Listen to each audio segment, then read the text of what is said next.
বাবা, তুমি চেয়েছিলে না তোমার মেয়ে ডাক্তার হোক? আর তার জন্য কত কষ্ট করেছো তুমি।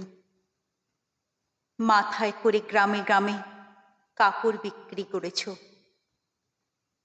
তুমি আর মা কোনো দিন ভালো খাবার খাওনি, দামি কাপড় পরনি।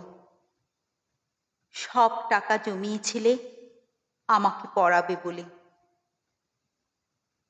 চৈত্র বৈশাখের রোদে যখন গ্রামে গ্রামে পায়ে হেঁটে কাপড় ফেরি করতে বেড়াতে, অনেকেই বলতো, দেখ দেখ, এরা দুপুরে বেরিয়েছে, মেয়ে মানুষকে ঠকিয়ে কম দামি কাপড় বেশি দামে বিক্রি করবে বলে। আবার কেউ বলতো, এরা সবাই মাতাল, সারাদিনে 2-4 পয়সা পায়, তাই দিয়ে সন্ধেবেলায় মদ গেলে। এদের কাছে আবার কেউ কিছু কেনে নাকি?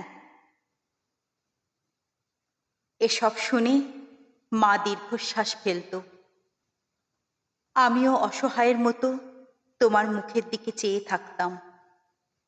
জানো বাবা, আর 6 মাস হয়ে গেলে আমি তো সত্যি সত্যি ডাক্তার হয়ে যেতাম।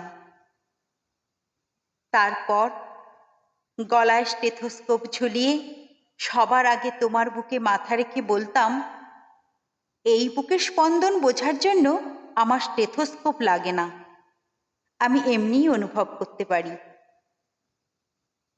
তুমি আমাকে জড়িয়ে বলতে, আরে রাখ তোর ডাক্তারি, আগে আমার অনেক রোগ থাকলেও এখন আমার কোনো রোগ নেই। তোর সাফল্যে আমার সব অসুখ ভালো হয়ে গেছে। ওই দেখ, তোর মাও কেমন চাঙ্গা হয়ে গেছে।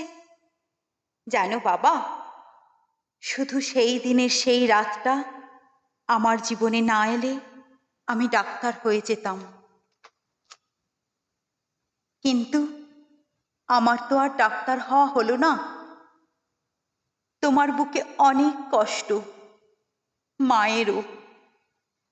একদিকে সন্তান হারানোর বেদনা, অন্যদিকে স্বপ্ন সফল না হওয়ার যন্ত্রণা। কিন্তু বাবা, পৃথিবীর কয়েকটা লম্পট আর শয়তান মিলে কোনো বাবা মায়ের স্বপ্ন মিথ্যে করে দিতে পারে না।